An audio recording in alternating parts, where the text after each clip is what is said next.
Maxime Sibé, bonjour. Bonjour. Vous êtes chirurgien, vous êtes marié et vous avez 4 enfants. Comment arrivez-vous à concilier votre vie de famille, votre vie professionnelle et votre action politique? C'est une décision familiale. Je ne peux concevoir quelque engagement que ce soit si je n'ai pas le soutien de mon épouse et de mes enfants, parce que la famille est pour moi le socle de tout. Par rapport à mon métier est un métier prenant, certes, mais c'est un métier au service de l'humain. Et la politique est aussi un métier au service de l'humain. C'est donc le lien direct avec ma profession. Et puis, vous savez, à travers mon métier, puisque je ne suis pas un politicien professionnel, j'entends les souffrances des gens, j'entends aussi leurs inquiétudes et puis également leurs attentes. Et tout cela est très important d'avoir un lien réel avec la vraie vie en permanence, et notamment pour le service de l'action politique. Et puis c'est aussi une question d'organisation. En chirurgie, vous travaillez avec des équipes. En politique, vous travaillez aussi avec des équipes. Savoir déléguer, savoir travailler ensemble permet d'être beaucoup plus efficace dans son action. Vous êtes à Bordeaux, vous travaillez à Bordeaux. Pourquoi avoir choisi de vous présenter à la députation de la 9e circonscription? Parce que la 9e, c'est chez moi. Mes parents y habitent, j'y ai toute mon histoire d'enfance, j'y ai mes amis, et j'ai moi-même une maison sur la 9e circonscription. C'est donc plutôt un retour aux sources. Alors, est-ce que la taille de cette circonscription, nouvelle par son redécoupage, n'est pas un handicap? Je ne crois pas que ça soit un handicap. C'est vrai que cette circonscription est relativement étendue, puisqu'il y a quasiment 100 km entre le canton de la Brède et le canton de Captieux. Mais il y a de formidables atouts, ce territoire, qui sont un véritable lien. Et puis ce territoire correspond à l'ensemble du sud Gironde. Nous avons un territoire périurbain et nous avons un territoire qui est plutôt rural.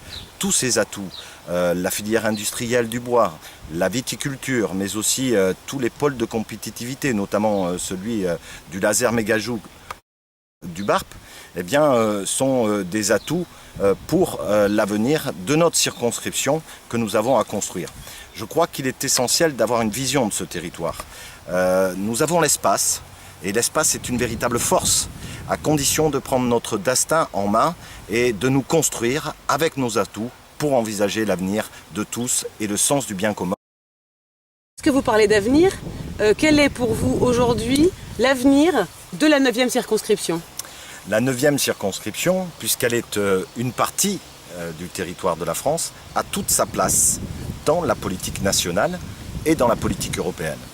En particulier dans le redressement des finances de la nation, mais également dans le développement d'une véritable compétitivité. Ces atouts sont majeurs. La sylviculture, la viticulture, les pôles de compétitivité, également les services, le savoir-faire humain qui est à développer, et je compte bien développer l'apprentissage et également la formation sur nos territoires pour que nos jeunes et également nos chômeurs puissent trouver du travail sur le territoire et participent de la richesse française. Et puis l'avenir, c'est aussi des projets qu'il faudra développer tous ensemble. Je pense notamment à notre fleuve, puisque nous sommes irrigués par la Garonne, qui est aujourd'hui un fleuve qui n'a pas véritablement d'activité, sauf l'A380. Et je crois qu'on pourrait envisager, par exemple, des projets de loi, des propositions de loi qui consisteraient à dire que les déchets de Langon peuvent être transportés jusqu'au port de Bègles par le fleuve plutôt que par la route nationale.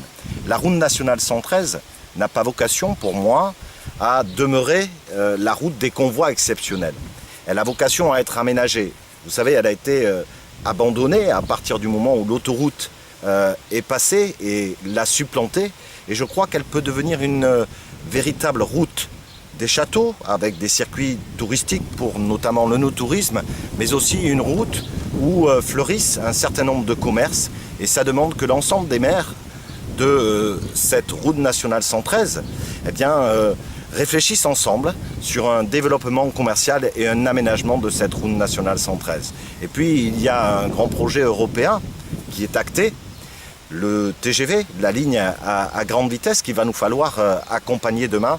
Et je pense que c'est une chance parce que c'est non seulement une ouverture sur Paris, sur l'Europe, bien intéressante d'ailleurs pour nos enfants demain, mais pour notre économie, c'est également tout le sud de l'Europe qui peut être concerné par cette ligne à grande vitesse. Merci Maxime Soubé. Merci madame.